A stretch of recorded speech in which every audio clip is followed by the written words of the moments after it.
আসসালামু আলাইকুম, সবাই কেমন আছেন?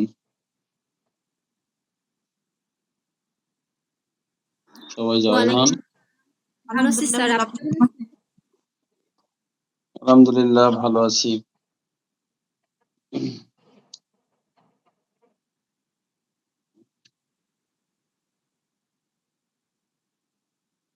আজকে ক্লাস আমরা শুরু করব। কালকে বলেছিলাম, কালকে আমরা কিন্তু কামরুল হাসান সম্পর্কে জেনেছিলাম, তাই নয় কি?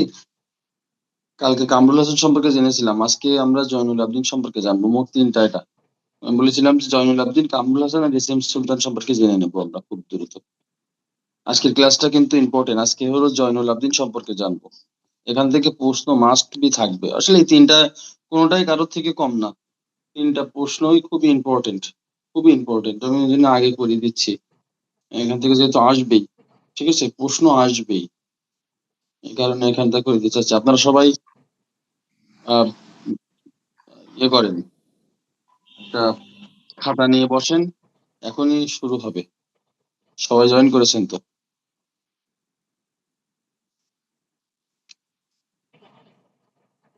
আজকে একটাই সেশন হবে।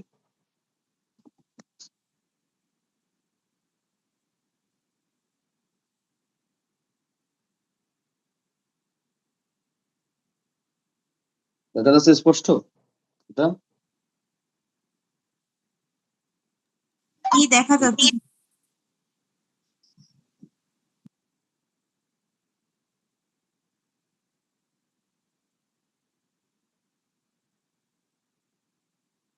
আজকে আমরা পড়বো হলো জয়নুল আবদিন।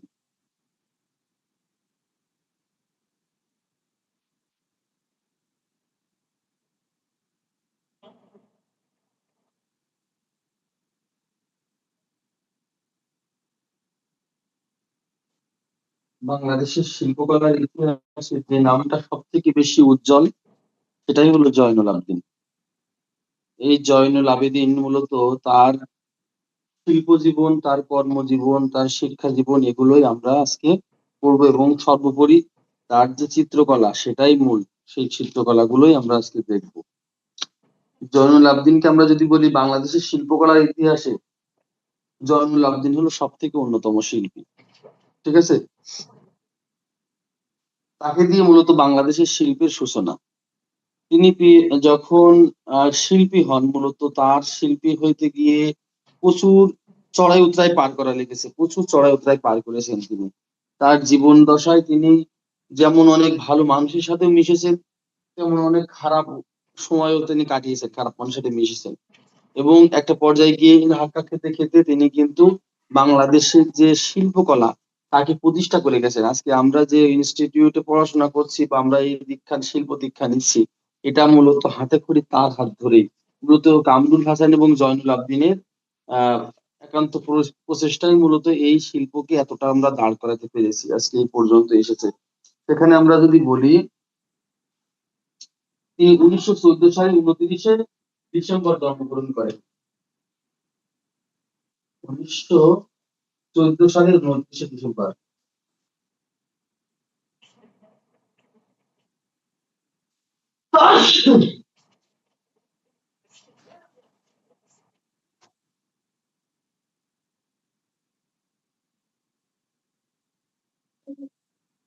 1914 সালের 29 ডিসেম্বর তিনি জন্মগ্রহণ করেন হলো কিশোরগঞ্জ জেলা কেন্দুয়া থানায় জন্মগ্রহণ করেন।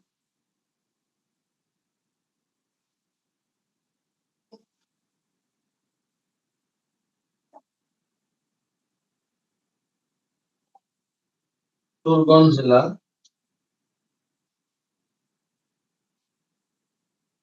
কেন্দুয়া থানা,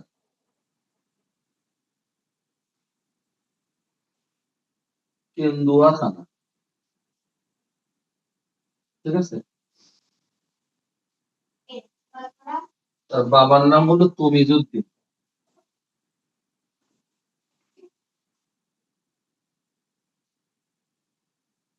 বাবা বাবা তমিজউদ্দিন, আর মা হলো জয়াবুন্নেসা,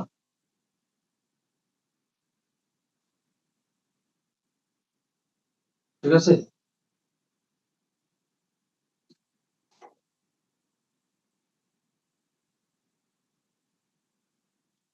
জয়নুল আবেদিনের বাবা ছিলেন একজন পুলিশ কর্মকর্তা ছিলেন।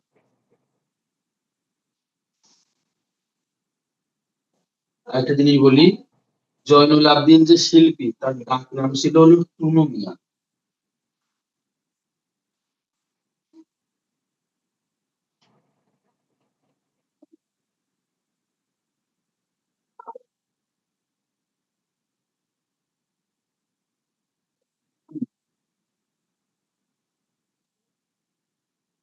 টুনু মিয়া বা টুনু, যেটাই বলি, ঠিক আছে, তাকে বাড়ির সবাই টুনু বলে রাখতো। মূলত তিনি যে শিল্পের যে ধারণা তা দিয়েছেন।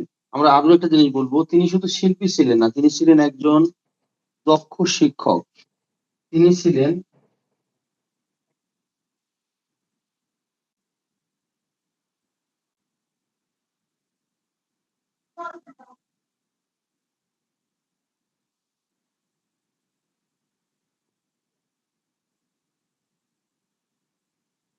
একজন দক্ষ শিক্ষক, ঠিক আছে। তাহলে আমরা ভূমিকায় কি দিতে পারি? বাংলাদেশের শিল্পকলার ইতিহাসে জয়নুল আবেদিন হল অন্যতম। তার হাত ধরেই মূলত বাংলাদেশের শিল্পকলার উদ্ভব। তিনি 1914 সালে 29 ডিসেম্বর কিশোরগঞ্জ জেলার কেন্দুয়া থানায় জন্মগ্রহণ করেছিলেন। তার বাবার নাম ছিল তমিজুদ্দিন এবং মায়ের নাম হলো জয়বুন্নিসা।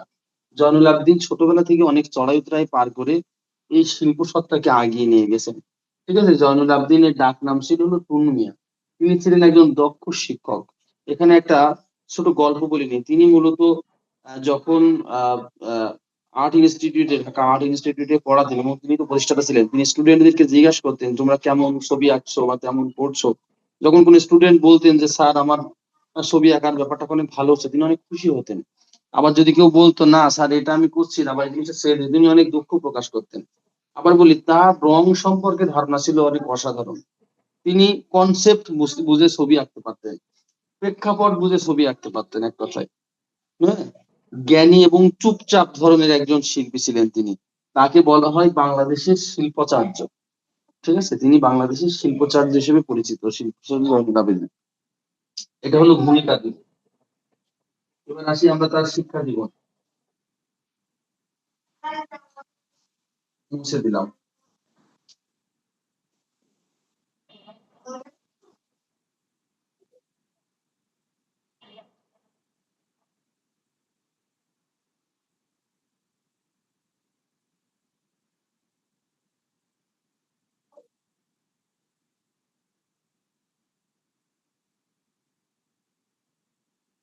জয়নুল আবেদিনের শিক্ষা জীবনটা বড়ই বিচিত্র।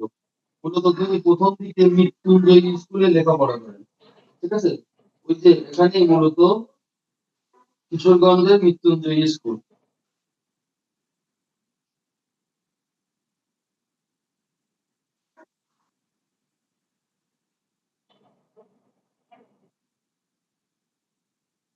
মৃত্যুঞ্জয় স্কুল,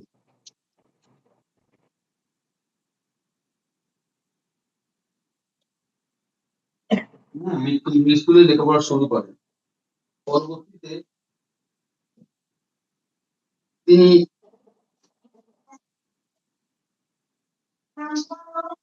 অষ্টম শ্রেণীতে লেখাপড়া করা অবস্থায় তিনি মূলত গভর্নমেন্ট স্কুল অফ আর্ট দেখতে যান কলকাতায়।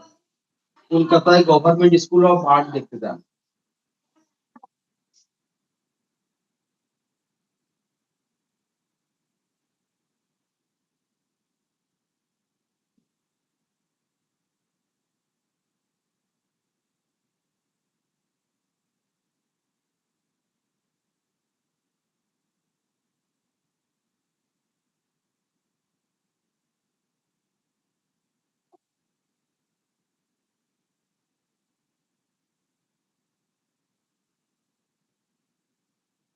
এবং সেখানে গিয়ে তার এই স্কুলটা আর্টটা খুবই পছন্দ হয় এবং তিনি বাসায় এসে বায়না ধরেন তার মাতা জয়াবুন্নেসার কাছে।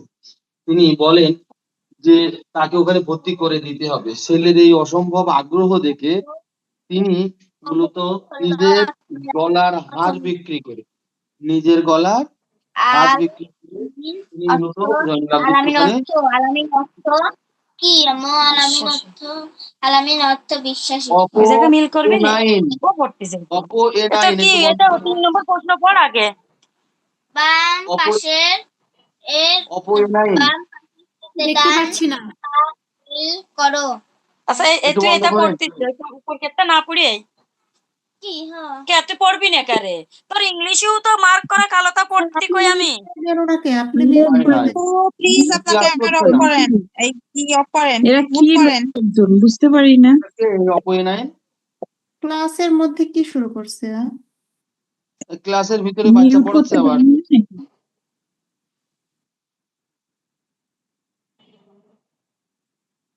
আসলে ব্যাপারটা হয়েছে কি যে ক্লাস আপনারা অনেকেই শুধুমাত্র দেখার জন্যই যে করে জুড়ে রাখছেন এই ব্যাপারটা, ঠিক আছে?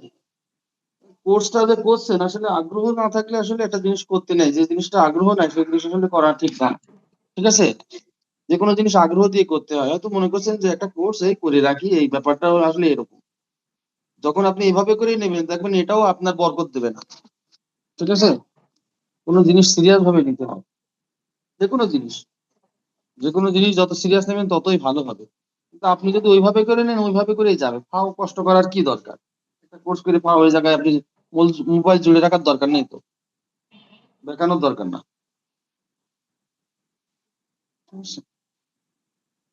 যে না আমি ক্লাস করছি এ দেখানোর কি দরকার আছে?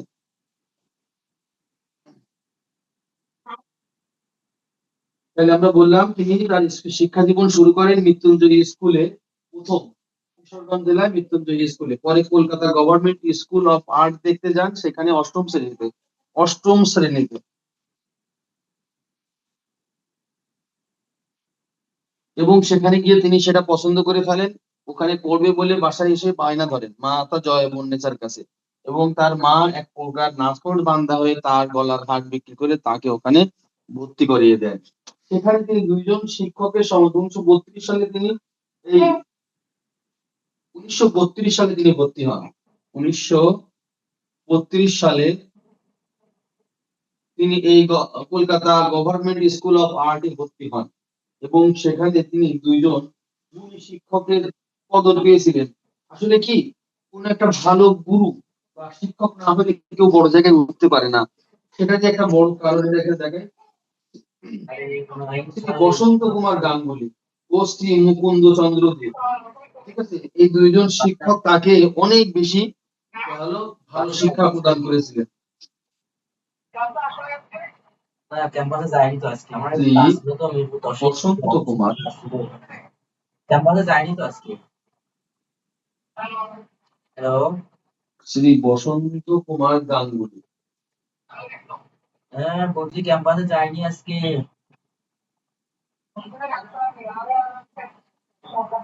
শ্রী বসন্ত কুমার গাঙ্গুলি এবং আরেকটা ছিল শ্রী মুকুল চন্দ্র দে। আমার তোমার যে কাজ ছিল তো এই জন্য যেতে পারি নাই। এই একটু কাজ ছিল মিরপুর 10। আসসালামু আলাইকুম। জি ও ভাইয়া তো চলে গেছে। আসসালামু আলাইকুম স্যার। ওয়ালাইকুম আসসালাম। হ্যাঁ হ্যাঁ কাজ শেষ হয়ে গেছে, ঠিকঠাক করে পাঠিয়ে দিচ্ছি। বলেন। কালকে আছে, কালকে স্যার মোহাম্মদ মুকিম মুন্সিগঞ্জ থেকে বলছিলাম। হ্যাঁ বলুন।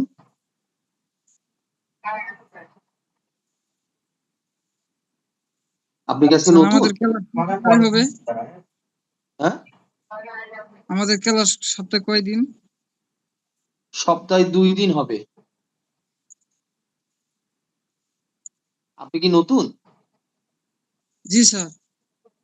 ও আচ্ছা, একটু লেটে ভর্তি হলেন আপনি। যদিও আমরা বেশ কিছু ক্লাস করিয়েছি, ঠিক আছে, কিছু ড্রয়িং হয়েছে। এই দিনটা পর পর পর আবার পর পর 3 দিন ড্রয়িং ক্লাস করব। এর পরের দিন আর একটা ক্লাস হবে, আজকে জয়নুল আবেদিনের ক্লাস হবে, এর পরের দিন এস এম সুলতান। হ্যাঁ, শিল্পীদের শিল্পকর্ম এবং জীবনী নিয়ে পড়াচ্ছি, এরপর আবার ড্রয়িং ক্লাস হবে। বেশ আগিয়ে এসছে এখন, যদিও একটা ক্লাসের মধ্যে কথা বলার সুযোগ আজকে নাই, ভর্তি যদিও হয়েছি স্যার আমি। আপনি একটু স্যার আমি আজকে অফিসে ভর্তি ফোন হয়েছি। করে অনেক কিছু জেনে নেবেন। হ্যাঁ, যদিও এখন সময় নেই, না হলে বলতাম, ঠিক আছে? তাহলে আনমিউট জি করে দেন, স্যার। আমরা পরে কথা বলবো এই বিষয়ে। আপনি যদি আলাদাভাবে কথা বলতে চান তাহলে বলা যাবে, এখানে আমরা আর সময় নষ্ট না করি। হ্যাঁ, 1 ঘন্টা সময়। আচ্ছা, ভিডিওটা অফ করে ফেলেন, ভিডিওটা অফ করে ফেলেন। আচ্ছা, ধন্যবাদ। আচ্ছা, তাহলে মৃত্যুঞ্জয় স্কুলে লেখাপড়া করেন শ্রী বসন্ত কুমার গাঙ্গুলি এবং শ্রী মুকুল চন্দ্র দে তাকে একজন পৃষ্ঠপোষকতা করেন এবং পরবর্তীতে তিনি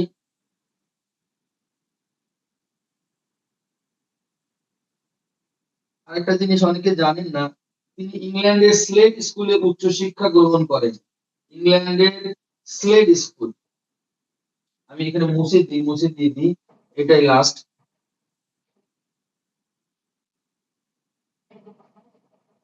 ইংল্যান্ডের স্লেড স্কুল,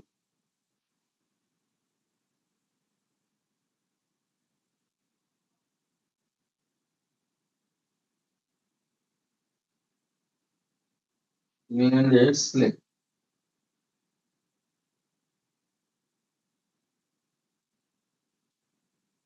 স্কুলে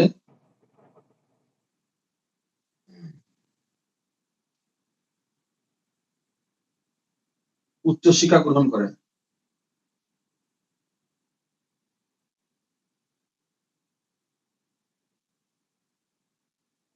এবার একটা ইম্পর্টেন্ট কথা বলি, সেটা হলো এখানে স্যার দিদি, তিনি তার কাছে যখন প্রশ্ন করতো কেউ যে তুমি কার কাছ থেকে শিখেছো, তিনি বলতো যে আমি ব্রহ্মপুত্র নদ থেকে শিখেছি। মূলত তিনি নদীকে এক ধরনের শিক্ষক হিসেবে গ্রহণ করেছিলেন। কিন্তু এই কথাটা শুনতে কেমন একটু উদ্ভট, আসলে শিল্পীদের মনের ভাবটাই অন্যরকম, হয়তো সেটা আমরা বুঝবো না, যারা শিল্পী তারাই হয়তো ভালো বুঝবে। ঠিক আছে, তিনি এই কথাগুলো বলতেন। তাহলে তার মানে শিক্ষা জীবনও বেশ আহ বিস্তৃত। হ্যাঁ, তাহলে প্রথমে মৃত্যুঞ্জয় স্কুলে পড়াশোনা শুরু করেছে, পরে গভর্নমেন্ট স্কুল অফ আর্ট সেখানে পড়াশোনা করেছে, পরে ইংল্যান্ডের স্লেট স্কুলে লেখাপড়া করেছে। এই তার শিক্ষা জীবন। এবং পরবর্তীতে তিনি এসে ঢাকা ইউনিভার্সিটিতে এসে তিনি মূলত এই ঢাকা বিশ্ববিদ্যালয় ভুল হয়েছে, তখন ঢাকা বিশ্ববিদ্যালয়ের সাথে অ্যাড না, তিনি বাংলাদেশে যে ইনস্টিটিউট আর্ট ইনস্টিটিউটে প্রতিষ্ঠা করেন সেখানে কামরুল হাসানের সাথে। আমরা আর একটু বাড়াতে পারি, তার শৈশব জীবনও ছিল বিচিত্রময়। মূলত তিনি যদি কোনো খাবার খেতেন, তিনি বিশেষ করে পিঠা খেলে তার নকশাগুলো দেখতেন, কোনো গাছের তলে বসে প্রকৃতি দেখতেন এবং তিনি রঙের ব্যবহারগুলো জানতেন। এক কথায় ছোট থেকেই যে তার একটা আহ প্রতিভা ছিল চিত্রের প্রতি বা প্রকৃতির প্রতি, তা সেগুলো বোঝা যায়। তিনি কিন্তু প্রকৃতি নির্ভর ছবি অনেক বেশি এঁকেছেন। ঠিক আছে, আমরা এটা পরে আরো দেখতে পাবো।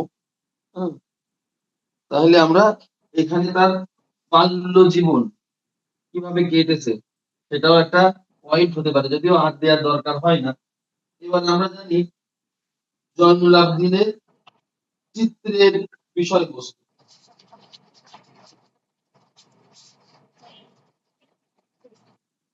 আচ্ছা, উপকরণ আমরা প্রথমে দেখি। উপকরণ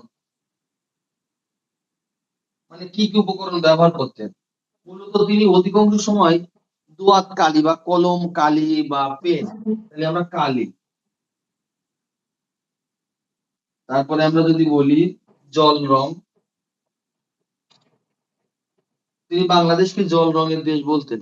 জল রং ব্যবহার ছিল তার খুব স্বচ্ছ, জল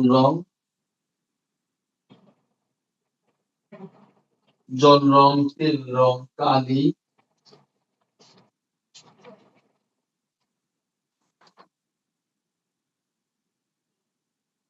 কাঠ পেন্সিল, প্যাস্টেল কালার,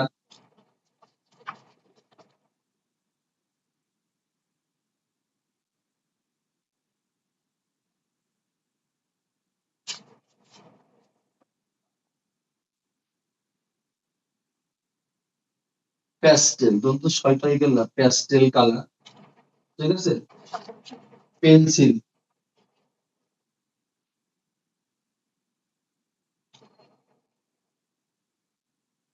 তারপরে আমরা যদি বলি চারকোল,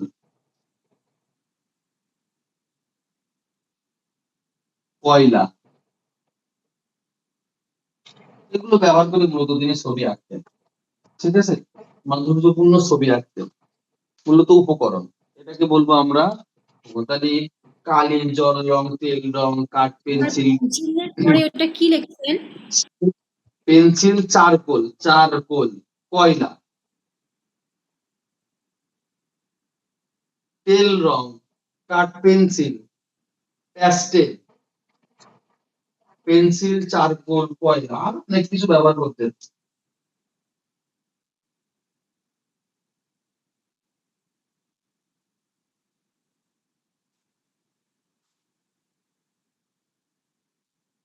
জয়নুল আবেদিন বাংলাদেশকে বলতো জল রঙের দেশ। আচ্ছা, তার জয়নুল আবেদিনের চিত্রের বিষয়বস্তু বলি।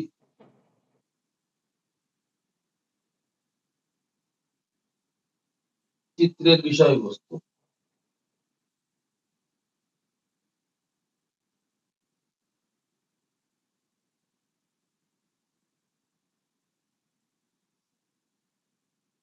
তার চিত্রের বিষয়বস্তু ছিল খুবই সহজ সরল। এক নম্বরে যদি বলি সমসাময়িক প্রেক্ষাপট।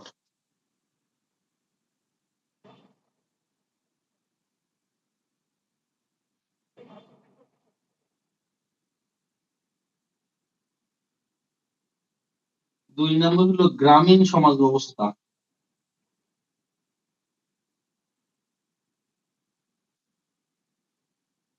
গ্রামীণ সমাজের চিত্র। তিন নম্বর হলো প্রকৃতি নির্ভর চিত্র। হ্যাঁ উনি তো কথা বলছি ওনার ওই টাকা পয়সা লিমিটের জন্য আমি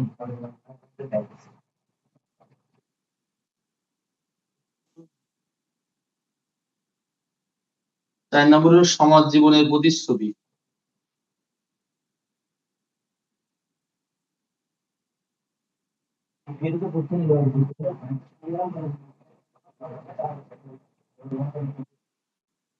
ঠিক আছে, পাঁচ নম্বরে যদি বলি বাস্তব ধর্মী চিত্র।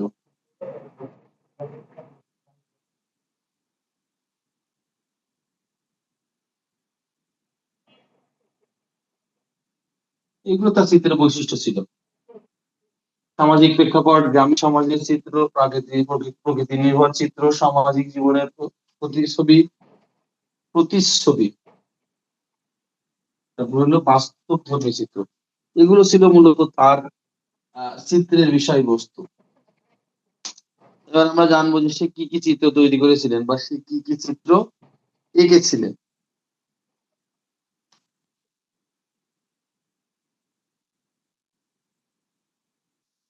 ভাইটা একজনের নেশে উনি নাকি আসবে কালকে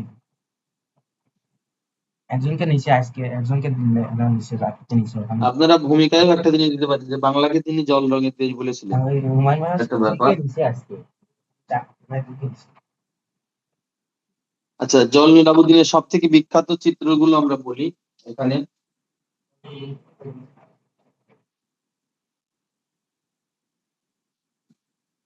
আমরা এবার কিন্তু সব থেকে বিখ্যাত মানে এক কথায় যা শিখলাম এগুলো তার জীবনী, কিন্তু এবার কিন্তু তার কর্ম, তার যে কর্ম এবার কিন্তু আসছে, এটা কিন্তু খুব ইম্পর্টেন্ট।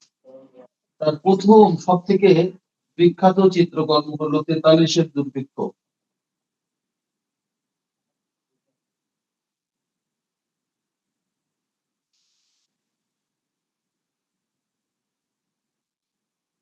তেতাল্লিশের দুর্ভিক্ষ মূলত একটি 1943 সালে যে দুর্ভিক্ষ হয় সেই দুর্ভিক্ষ সময় তিনি কিন্তু বাসায় বসে থাকতে পারেননি। সামাজিক কারণে এবং সামাজিক প্রেক্ষাপটের কারণে তিনি কিন্তু তার চিত্র ধরেছিল যে কঠিন পরিস্থিতির ভিতরে মানুষ গিয়েছে, যে একটা দুর্ভিক্ষে কি হতে পারে। একটা কুকুরের সাথে মানুষের খাবারের দৃশ্য, একজন শিশু মৃত মায়ের স্তন টানার দৃশ্য, কাক মানুষের মাংস খুবলে খাওয়ার দৃশ্য। এখানে মূলত এই দুর্ভিক্ষ, এই যে 43-এর দুর্ভিক্ষ, এটা আসলে একটা ছবি না, এগুলো অনেকগুলো ছবির সিরিজ। যেরকম এখানে আছে ম্যাডোনা 43, ঠিক আছে। কাককে তিনি দেখিয়েছেন একটা অশুভতার প্রতীক এবং দুর্ভিক্ষের প্রতীক হিসেবে তিনি কাককে দেখেছেন। শুধু কালি এবং কলম দিয়ে যে এত ভালো এবং এত সুন্দরভাবে কোনো প্রেক্ষাপট তুলে ধরা যায়, সেটা আসলে জয়নুল আবেদিনের ছবি না দেখলে বোঝা যাবে না। তিনি একটাই দিয়ে একজন মানুষ না খেতে খেতে কঙ্কালসার হওয়ার পরে তিনি যে হাঁটতে পারছে না, খাবারের আশায় কোন এক জায়গায় হয়তো যাচ্ছে, এই যে দৃশ্যগুলো দেখলে চোখে পানি চলে আসবে। ঠিক এমনই চিত্র তিনি অঙ্কন করেছিলেন যা হৃদয়কে ছুঁয়ে যায়। সারা পৃথিবীকে পরিচয় করে দিয়েছিলেন তার এই 43-এর দুর্ভিক্ষ ছবি, যার ভিতরে আছে ম্যাডোনা 43, সেটা খুবই ইম্পর্টেন্ট।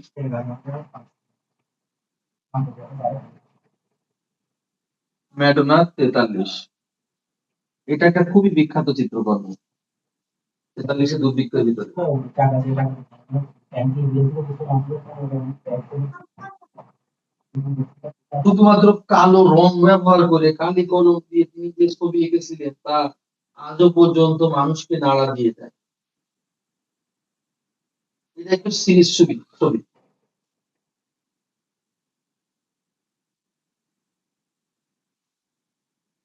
সব থেকে বড় কষ্টের কথা যে মানুষের সাথে কুকুরের খাবারের প্রতিযোগিতা, ডাস্টবিনে ফেলে রাখা খাবারের স্বাদ নিচ্ছে কুকুর এবং মানুষ একসাথে, দুর্ভিক্ষের কারণে, খাবারের সমস্যার কারণে। ঠিক আছে, এটা এই যে এই সময় ভারতীয় উপমহাদেশে যে দুর্ভিক্ষ হয়েছিল মূলত দ্বিতীয় বিশ্বযুদ্ধের সময় যে দুর্ভিক্ষের প্রতিফল ঘটেছিল, বা এই যে ভারতীয় উপমহাদেশ থেকে সব ব্রিটিশরা যে প্রচুর পরিমাণ অর্থ সম্পদ নিয়ে গিয়েছিল এবং সেখান থেকে যে দুর্ভিক্ষের একটা বড় ঘটনা ঘটেছিল সেইটা তিনি তুলে ধরেছেন সারা বিশ্বের কাছে এবং এরা চরম সমাদৃত হয়েছিল।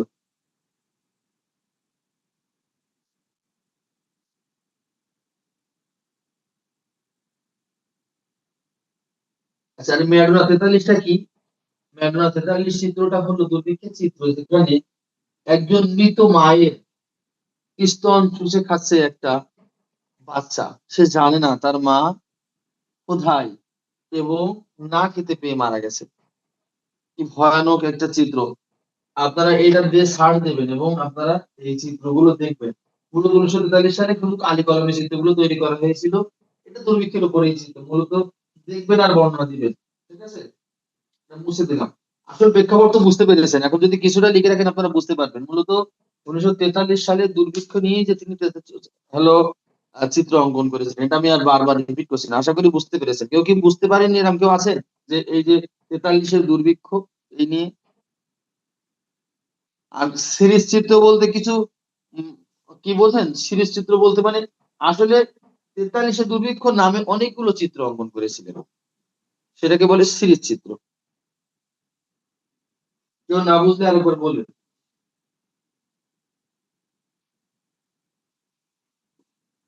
বুঝলে বলবেন। জি স্যার, বুঝেছি। আচ্ছা, তাহলে আমরা পয়েন্টটাই যাই। এর আগের দিনে সেই চিত্রটার কথা মনে আছে, আমরা বলছিলাম মন পুরা 70। এই সেই মন পুরা 70।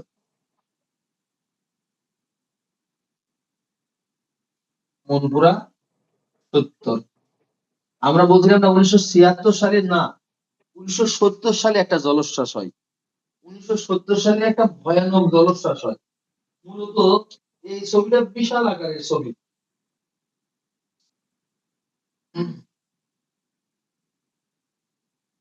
এই ছবিটা হলো 8 ফুট দৈর্ঘ্য, 8 ফুট।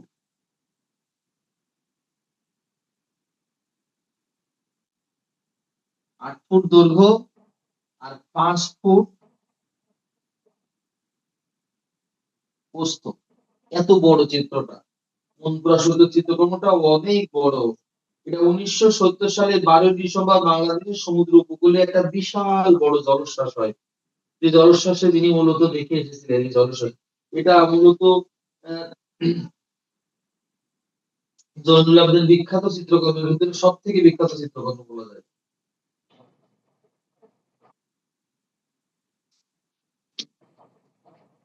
ঠিক আছে, এই ছবিটাতে কি রঙে আঁকা সেটা আসলে একজ্যাক্ট মনে আসছে না। তেল রঙে আঁকা হতে পারে অথবা জল রঙে আঁকা হতে পারে। তেল বড় ছবি তো জল রঙে আঁকা না হয়ে তেল রঙে আঁকাই হবে হয়তো। ঠিক আছে, তবে প্রেক্ষাপট হলো আমি এর আগের দিনও বলেছিলাম যে মন পুরা 70 হলো 1970 সালে 12 ডিসেম্বর একটা বাংলাদেশের উপকূলীয় অঞ্চলগুলোতে, বিশেষ করে সুন্দরবন বা ওই আশপাশের অঞ্চলগুলোতে প্রচুর পরিমাণ জলোচ্ছ্বাস হয় এবং মানুষ মারা যায়। তিনি যান, গিয়ে দেখেন এবং তার এই উপলব্ধি থেকেই তিনি মূলত চিত্র, আপনি বর্ণনাগুলো কিন্তু এভাবে দেবেন, তার উপলব্ধি থেকেই তিনি চিত্র অঙ্কন করেন। চিত্রটা এমন ছিল যে মানুষ জলোচ্ছ্বাসের প্রভাবে মারা গেছে এবং সেই মৃত মানুষ মূলত জোরে ঠেলে একটা উপকূলে পাঠিয়ে দিয়েছে এবং সেখানে বড় স্তূপ হয়ে আছে, মৃত মানুষের স্তূপ। সেখানে এক কোনায় একজন মানুষ, আপনার মন পুরা 70 চিত্রকর্মটা দেখে নেবেন, সেট সার্চ দিলেই চলে আসবে। একজন মানুষ এক কোনায় হাঁটু মুড়ি দিয়ে বসে আছে। আসলে এখানে একজন মানুষকে জীবিত দেখানো হয়েছে, বাকি সবকে মৃত দেখানো হয়েছে। কারণ হলো এই যে তিনি হয়তো ভেবেছেন যে এই একজন মানুষের হাত ধরে আবার হয়তো এই অঞ্চল উজ্জীবিত হবে। ব্যাপারটা ঠিক এরকমই। বর্ণনাগুলো দেখে দেখে দেবেন, তাহলে আরো ভালো হবে। ছবি বিশ্লেষণগুলো এমন হয়। জয়নুল আবেদিনের চিত্রের ভিতরে আমার ভালো লাগা সব থেকে বড় চিত্রটা হলো নবান্ন। আমরা এই নবান্ন চিত্রটা অনেক বড়।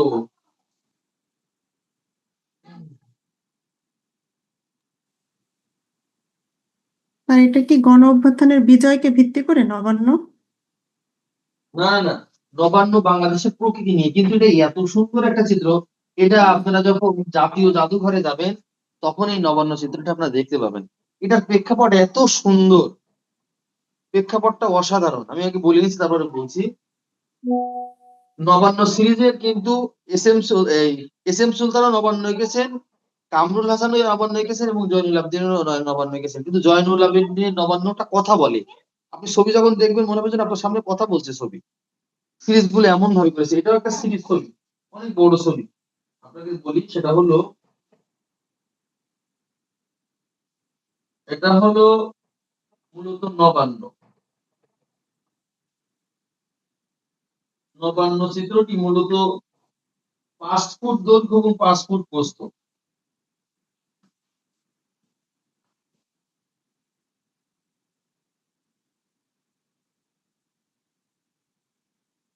ফুট প্রস্থ এই চিত্রকর্মটি মানে অনেক বড়। 5 ফুট মানে অনেক বড়। 1970 সালের ফেব্রুয়ারি মাসে বাঙালিদের হারিয়ে যাওয়া ঐতিহ্য। 1970 সালে, ঠিক আছে, 1970 সালে ফেব্রুয়ারি মাসে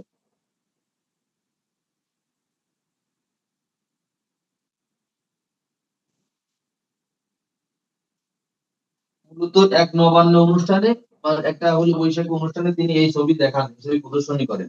ঠিক আছে, 1970 সালের ফেব্রুয়ারিতে। মূলত এই ছবির প্রেক্ষাপটটা আগে আমি বলি। এই ছবিটা প্রথমত দেখানো হয়েছে একজন মানুষ কিভাবে ফসল চাষ করে, সেই ফসলটা কত যত্ন করে সেটা দেখানো হয়েছে। এবং এটা এক একটা ছবি, ওর ভিতরে এরকম ব্লক ব্লক করে দেয়া। সেখানে দেখা হয়েছে যে ফসল ফলানোর পরে যখন গাছে ফল আসে, যখন ধান হয় সোনালী ধান, তখন কৃষকের মুখে যে হাসি, সেই হাসিটাকেও কিন্তু দেখানো হয়েছে। তারপরে দেখানো হয়েছে নতুন ধান কাটা এবং সেই নতুন ধানের পিঠা উৎসব, ঢেকিতে পাড় দিচ্ছে, তারপরে আহ কেউ ধান মাড়াই করছে, মাঠ থেকে ফসল নিয়ে আসছে, এটা একটা অংশ দেখানো হয়েছে। পরবর্তীতে দেখা হয়েছে যে প্রাকৃতিক দুর্যোগের ফলে অনেক ফসল নষ্ট হয়েছে, সেটা দেখানো হয়েছে। এবং দেখানো হয়েছে যে কৃষক ধার দেনা করছে, ধার দেনা করে যে এক কথায় গ্রামীণ যে জমিদারের কাছ থেকে ধার দেনা করছে। একটা পর্যায়ে দেখা যায় সেই কৃষক ধার দেনায় জর্জরিত হয়ে গ্রাম ছেড়ে শহরে চলে যাচ্ছে। তার যে যতটুকু ভিটা বা যতটুকু সম্পদ ছিল, যতটুকু সে চাষ করতো, সেই চাষের জমি ফেলে সে কিন্তু গ্রাম থেকে শহরে চলেছে। এক করুণ দৃশ্য, এক কথায় একটা হাসি কান্না আনন্দ। একটা ছবির ভিতরে তিনি একটা স্কুল, বাংলার যে ওই বাংলার যে প্রেক্ষাপট, মানুষের যে আবহমান কাল হাজার বছর ধরে যে ভাবে চলে আসছে, সেই যে চলে আসাটা একেবারেই দেখিয়েছে। যদি কখনো সুযোগ হয় জাতীয় জাদুঘরে গিয়ে ছবিটা দেখবেন। আপনি মানে বুঝতে পেরেছেন ঘটনাটা কি, প্রেক্ষাপট? জি স্যার, বুঝতে পারছি। আরো যখন আপনারা চিত্রটা সার্চ দিবেন দেখবেন তখন আরো বেশি করবেন। সংগ্রাম। এখন বাংলাদেশের যে 50 টাকার নতুন যে নোট আপনারা দেখেছেন না, নতুন নোটে কিন্তু সংগ্রাম চিত্রটা দেয়া আছে, দেখেছেন? নতুন 50 টাকার নোট দেখেননি?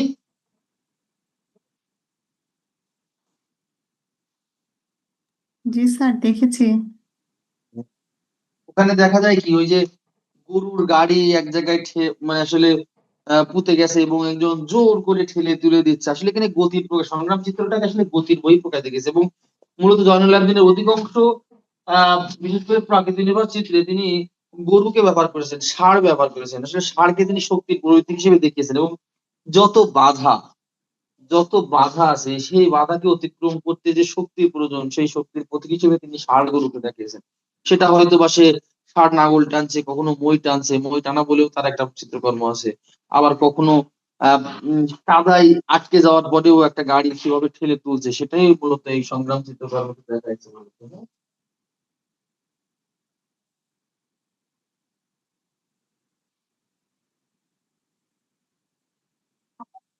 পাশাপাশি আপনারা লিখেছেন মই দিয়া।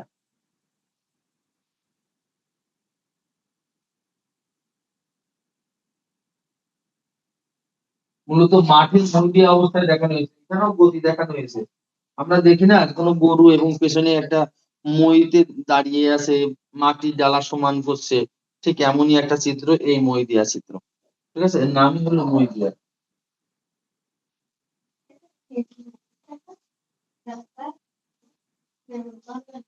এর আগে আমরা কামরুল হাসানের দিয়েছিলাম স্থান শেষে, আগে দিয়েছিলেন স্নানরত রমণ।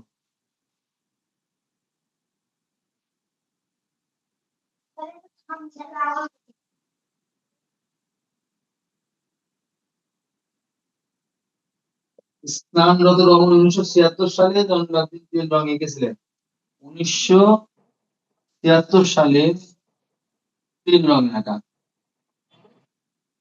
ঠিক আছে, এই স্নানরত রমণী মূলত এখানে দেখিয়েছেন বাংলার আবহমান নারীদের যে, ঠিক আছে, শারীরিক অবয়ব দেখানো হয়েছে। এবং শুধু তাই নয়, এখানে স্নানরত অবস্থায় বিভিন্ন নারীদেরকে দেখানো হয়েছে। কেউ হয়তো বা, বিশেষ করে বাংলার গ্রামীণ যে পুকুরগুলোতে দেখা যায়, নারীরা কেউ থালাবাটি মাজছে, কেউ হয়তো বা পানি ভরে কলস ভরে নিয়ে চলে যাচ্ছে পানি।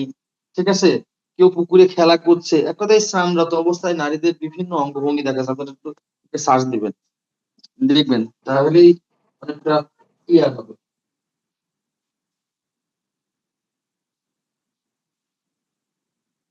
আর শারীরিক গঠনের বিষয় নিয়েও কিন্তু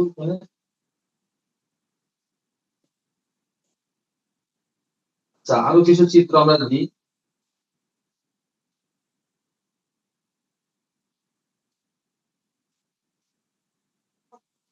পরের চিত্রটা হলো গ্রাম্য নারী।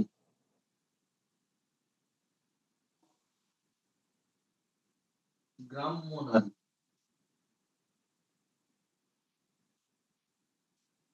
এই গ্রাম্য নারী মূলত গ্রামের নারীদেরকে দেখানো হয়েছে। আচ্ছা, আরো বলি, মা ও শিশু। মা ও মা ও শিশুকে দেখিয়েছে।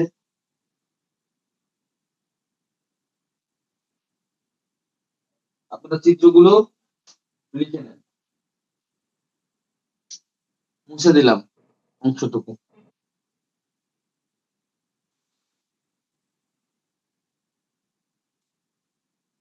আরো কিছু চিত্রকর্ম দিই। শরণার্থী,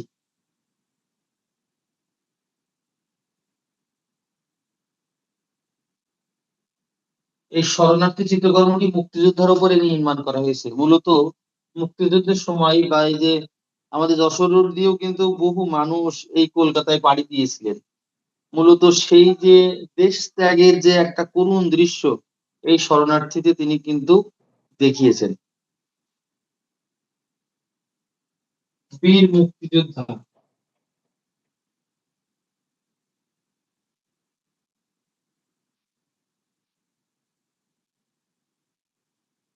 এটা একটা চিত্র, মূলত একজন বীর মুক্তিযোদ্ধাকে নিয়েছিল।